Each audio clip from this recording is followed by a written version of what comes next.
In 1957, the Soviets launched Sputnik. Time magazine named Soviet Premier Nikita Khrushchev Man of the Year. And the Cold War began to heat up. In 1958, both countries agreed to cultural exchanges to promote understanding and reduce tensions. In 1959, the Soviet National Exhibition showcasing Sputnik came to New York City, and the American National Exhibition came to Moscow, along with Vice President Richard Nixon. Nicknamed Splitnik, it was a cutaway of a typical American home filled with the latest appliances, gadgets, and fashions. Intended to improve political relations between the U.S. and USSR, instead it was the site of the kitchen debate, where Nixon and Khrushchev argued passionately about the merits of their respective economies. In September, the world was shocked when President Eisenhower invited Khrushchev to visit America. A Soviet premier's visit to America and Jesus' visit to Jerusalem have something in common. Let's take a look. Imagine the media circus with the first Soviet premier to visit the U.S. Never before has America welcomed a Soviet leader. As Moscow's itinerary for Nixon showcased Soviet superiority, Washington's itinerary for Khrushchev showcases American superiority. For 13 days, he tours the country, going from D.C. to New York City, from L.A. to San Francisco, from Des Moines to Coon Rapids, Iowa, from Pittsburgh to Camp David. Washington receives Khrushchev with the utmost hospitality and rolls out the red carpet at each stop, while demonstrating America's political, economic, cultural, agricultural, and industrial strengths. Khrushchev is temperamental, charming, playfully combative, or belligerent, depending on circumstances. What follows is an imaginative reconstruction based on fact with a pinch of fiction, but true to form to Khrushchev's character. His comments with some poetic license. Imagine we're in the press entourage following Khrushchev's visit to various sites. At D.C.'s National Cathedral, he speaks. Marx said, "Religion is the opium of the people. The Soviet Union does not foster addiction, and so we have repurposed these opium dens. Out of the rubble of Cathedral of Christ our Savior is rising the glorious palace of the Soviets, the tallest building in the world." At the Pentagon, Khrushchev says, "War is no good to anyone, but peace benefits all people. At the United Nations, I will propose an end to the Cold War, nuclear disarmament, and abolishing armies and navies worldwide in 4 years. Redirected war funds will improve the lives of Americans and Soviets and shared with underdeveloped nations to bring prosperity across the globe. We wish to live in peace and friendship with you." At the Capitol building, he meets the Senate Foreign Relations Committee. One member presses him on the USSR's militant atheism and America's religious freedom. Khrushchev responds, "We are atheists, We make no pretense of worshiping false gods as you do in America. Congress added "under God" to your Pledge of Allegiance in 1954. And in 1956, decreed "In God we trust" be placed on your currency. You profess faith in God, but prostrate yourselves before profit and worship wealth. You make much about freedom of choice. In America, if you don't have a dollar, you have a right to choose between sleeping in a house or on the pavement. In Russia, you're entitled to housing simply by being born there. Yet you say we are slaves to communism. How is it the poor are better cared for by godless atheists than in your godly nation? We catch a train to New York, where Khrushchev speaks to 2,000 members of the Economic Club, a room filled with bankers and industrialists. He begins, "I know businessmen speak frankly and without diplomatic niceties, and I will do the same. Capitalism concentrates wealth in the hands of a few, leading to misery for the many, creating social instability and inevitable revolutions. Your working class will be gravediggers for capitalism, colonialism, and imperialism. History is on our side. We will bury you. Watch out, you fat cats, for you're on your 9th life with nothing ahead. Watch out, you are full as ticks. Starvation awaits you. Watch out, you capitalists sitting high and mighty today. The proletariats will be in charge tomorrow." We hop a flight to LA.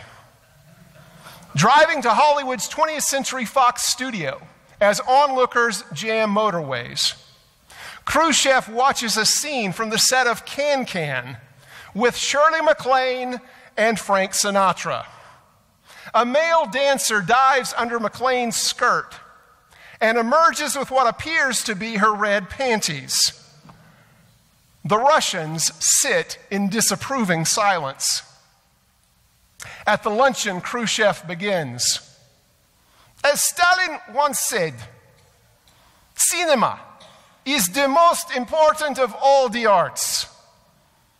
Tarzan is beloved in the USSR. An orphaned aristocratic child, he rejects his title to defend native peoples against imperial colonialists. Cinema can inspire nobility, but I witnessed an obscenity, something to inflame passions. This was a pornographic exploitation of women, emblematic of your decadent Western lifestyle." Imagine welcoming a foreign leader that relentlessly attacks America's religious, political, military, economic, and cultural centers. Most Americans respond with placards. "Khrushchev not welcome here. Khrushchev chief spokesman for the devil.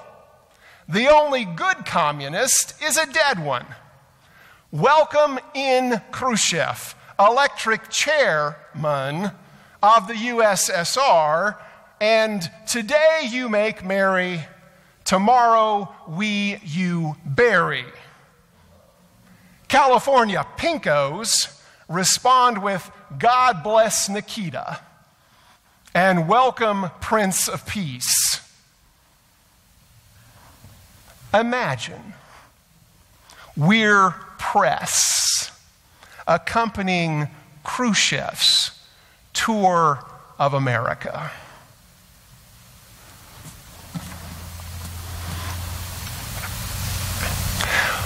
On Palm Sunday, we wave branches and sing Hosanna. Today's significance is connected with what's ahead of us this week and all the events leading up to today. Those preceding events are necessary to grasp what might at first glance be no more than a jolly parade. Let's examine how those events have led to and illuminate Jesus' entry into Jerusalem. Jesus begins his ministry in Capernaum by the lakeshore of Galilee, 40 miles northeast of Nazareth.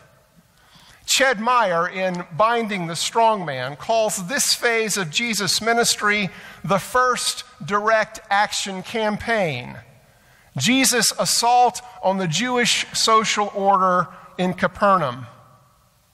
Jesus enters a synagogue, assumes a scribe's role, and with authority teaches and exorcises a demoniac. He declares war on the teaching authority of the scribes, who wonder with the demoniac, "Have you come to destroy us, Holy One of God?" A leper approaches Jesus, who assumes a priest role and sends him healed as a witness against them. Jesus declares war on the priestly system of purity. A paralyzed man is lowered through the roof. Jesus assumes a scribe's role and sends him healed and forgiven as a witness against them. Jesus declares war on the scribe's system of debt and says the Son of Man has authority to forgive. Jesus is invited to Matthew's house for dinner, and the Pharisees complain that Jesus eats with sinners and tax collectors, a violation of Pharisaic table fellowship. Jesus is questioned by the Pharisees why his disciples don't fast, a violation of Pharisaic public piety. Jesus defends his non-fasting disciples and calls himself the bridegroom, in whose presence you shouldn't fast. One Sabbath, Jesus and the disciples are walking through a grain field. His disciples eat some, a violation of Pharisaic Sabbath maintenance. Jesus defends the poor and hungry and says the Son of Man is Lord of the Sabbath. In these three incidents, Jesus declares war on the Pharisaic system of holiness. Up to this point, Jesus has been unopposed, so he presses his campaign. As the recently declared Lord of the Sabbath, he meets a man with a withered hand.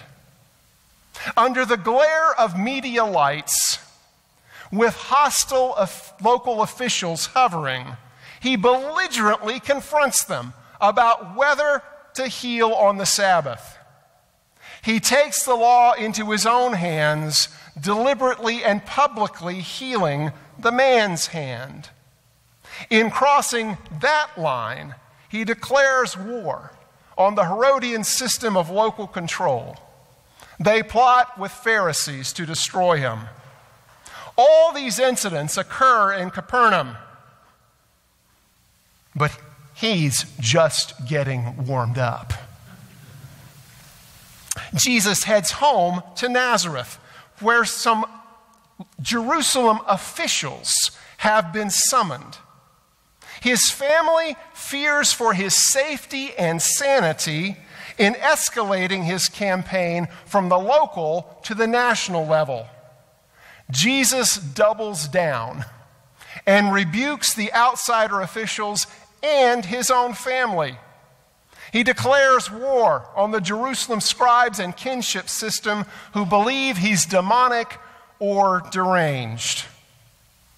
Meyer says that in the political war of myths, when the ruling class feels its power threatened, it demonizes challengers. To borrow from the symbolic canon of our modern Cold War dualism, Jesus is being labeled a communist. While in Nazareth he hears, "Do here in your hometown what we've heard you did at Capernaum." In the synagogue, he reads up from Isaiah about the Lord's Spirit anointing him to bring good news to the poor, release to captives, sight to the blind, and the year of the Lord's favor.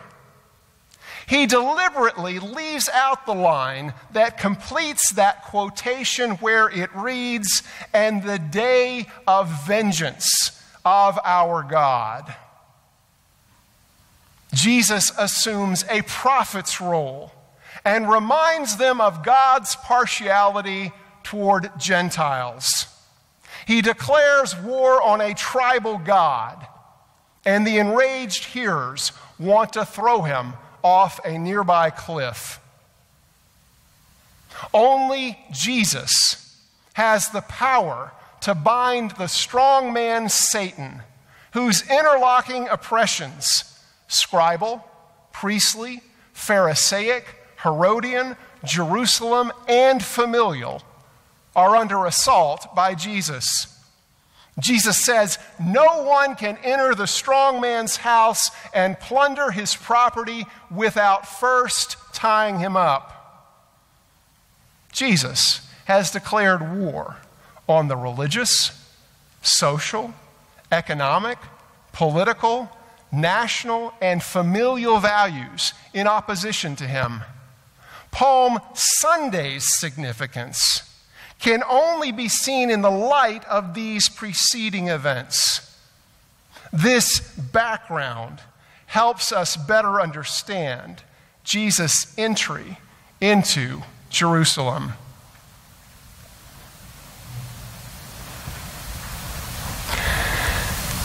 Let's look at our reading more closely.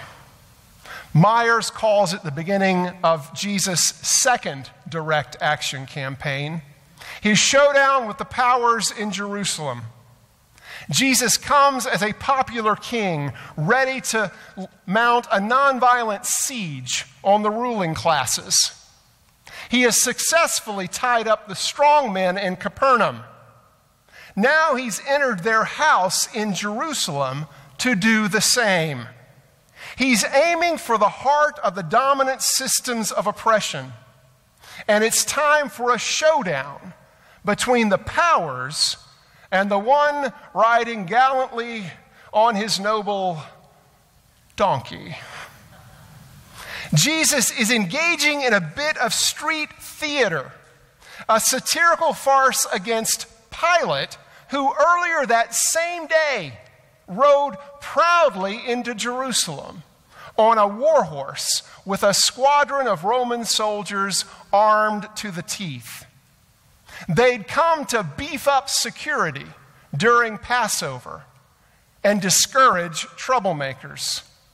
And here comes Jesus riding humbly on an ornery donkey to show that the ass entering Jerusalem that day wasn't the one Jesus was riding.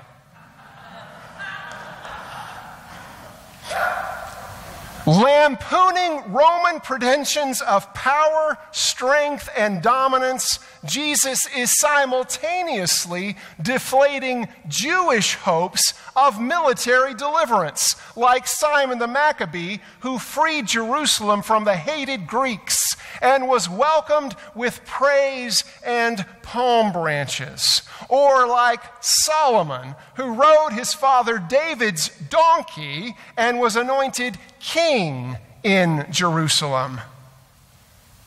Jesus lampoons Roman villains and deflates Jewish heroes. He declares war on deliverance through violence. But he's just getting warmed up. As the events preceding today provide context for Palm Sunday, so the events following today do the same. Jesus comes across a fig tree out of season and curses it for its unfruitfulness. It withers to the roots. Jesus curses a symbol of the temple-based nation and declares war on corrupt and fruitless faith. He overturns the money changers' tables. Jesus drives out or exorcises the exploiters of the poor, declaring war on bankers in their temple den. While there, he tells a pointed story about Israel's leaders being wicked tenants. Jesus assumes a teaching role in the temple. He declares war on the chief priests, scribes, and elders, the Sanhedrin. He's asked a question about paying taxes, and his opponents produce a Roman coin with a graven image of Caesar that's inscribed August and Divine Son. He exposes those leaders as idolatrous Roman collaborators. He declares war on the Sanhedrin, Pharisees, and Herodian nobles. Jesus is approached with a trapping question involving 7 brothers in succession marrying a single wife, and whose property she will be in the afterlife. Jesus' reply rebuts patriarchy's oppression of women. He declares war on the Sadducees and social norms. Jesus sees the hypocrisy of religious leaders parading in fancy gowns. He condemns the impious injustice of leaders and declares war on scribes who enrich themselves at widows' expense. Jesus sees a widow put in her last 2 coins. He denounces a system that takes the lives of the poor and declares war on a temple that exploits widows. The disciples admiringly gaze upon the temple. Jesus repudiates God's house, one he has entered, plundered, and tied up.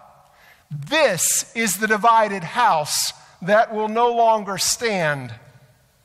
No longer will it be the spatial, geographical, symbolic, political, and economic heart of Judaism. He will topple the temple. He'll tear it down and rebuild it in 3 days. That the stone that the builders rejected has become the cornerstone. Everyone who falls on that stone will be broken to pieces, and it will crush anyone on whom it falls. The events of Jesus' campaign in Capernaum before and the events of the week ahead shape our understanding of today's Palm Sunday. Jesus' entire ministry has been building to this showdown as he leads the charge on his valiant donkey.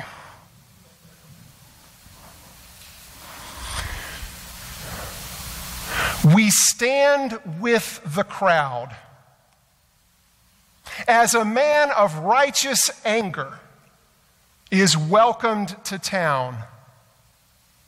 He's temperamental, charming, playfully combative, or belligerent. Zealous for his cause, he's unrelenting in his attacks on social conventions and unjust pretensions we hold dear. He attacks our nation's religious, political, social, military, economic, cultural, and familial values. He reveals how utterly profane our sacred institutions are, the interlocking oppressions that constitute our daily lives. And he wants to tear it all down. His presence reveals status quo injustices exposing our collaboration. This is not how guests are supposed to behave. Rolling out the red carpet isn't to leave us red-faced. Throwing a ticker tape parade isn't an invitation to tick us off even more. The crowd responds with placards. Jesus not welcome here. Jesus, chief spokesman for the devil. The only good Messiah is a dead one. Welcome J. Christ, electric chairman of the kingdom, and today you make merry, tomorrow we you bury. A few respond with, God bless Jesus, and welcome Prince of Peace. Which sign is ours? Amen.